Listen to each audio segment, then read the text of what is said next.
Ladies and gentlemen, fellow Australians, let's cut through the noise and face the facts about Prime Minister Anthony Albanese's bold, or perhaps reckless, decision to recognize a Palestinian state. It's a move that sent shockwaves from Canberra to Washington and Jerusalem, exposing cracks in our alliances and raising serious questions about our national security. Imagine this. Just weeks into what was supposed to be a strengthening of ties under a new U.S. administration, Australia drops a diplomatic bombshell without fully looping in our closest partners. The result? A chorus of outrage that's left our government scrambling to defend itself on the global stage. It all started on August 11, 2025, when Albanese announced that Australia would formally recognize Palestine at the United Nations General Assembly in September. Framed as a step toward peace and a two-state solution, it was meant to signal moral leadership amid the ongoing Gaza crisis. But the timing couldn't have been worse. With delicate negotiations underway between Israel, Hamas, and international mediators, this unilateral act has been labeled by critics as a gift to extremists and a slap in the face to allies fighting for stability. Israel's response was swift and scathing. Finance Minister Bezalel Smotrich dismissed it as irrelevant, even announcing new settlements as a defiant retort, mocking the idea that distant declarations could alter realities on the ground. Now, turn to Washington, where the backlash has been even more pointed.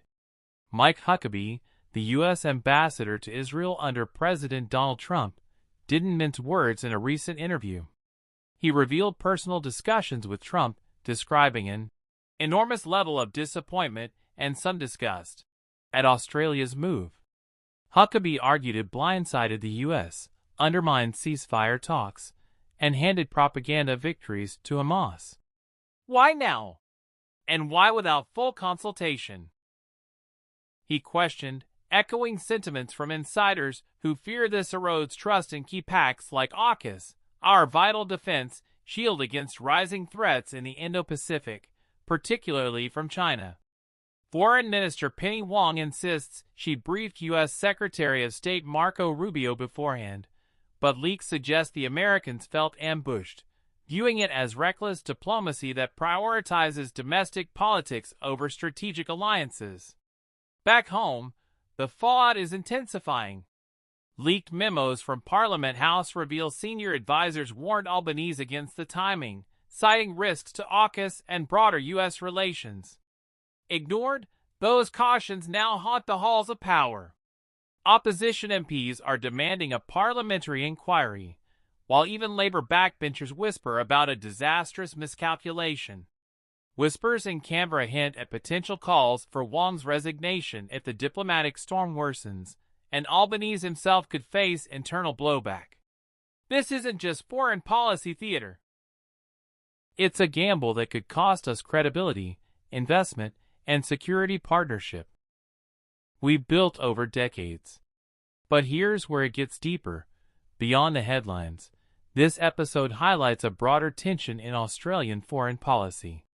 Are we truly independent, charting our own course for justice and peace, or are we forever tethered to U.S. and Israeli expectations? Supporters argue recognition aligns with international law and our values, joining nations like Spain, Ireland, and Norway. Detractors, however, see it as virtue signaling that ignores Palestinian governance issues and rewards inaction on terrorism. As ordinary Australians, we're left wondering, will this isolate us further, or spark real progress toward Middle East peace? To wrap this up with a quick video summary for those tuning in, this piece dives into Albanese's Palestine recognition announcement, unpacking the immediate rebukes from Israel and the U.S., including Huckabee's stark words of disgust, and the domestic leaks revealing ignored warnings. We explore the potential risks to AUKUS, the political pressure building at home, and the bigger questions about Australia's global role. It's a story of ambition clashing with alliance realities, reminding us that in diplomacy, timing is everything. Stay informed, stay engaged, because our future hangs in the balance. What do you think? Drop your thoughts below.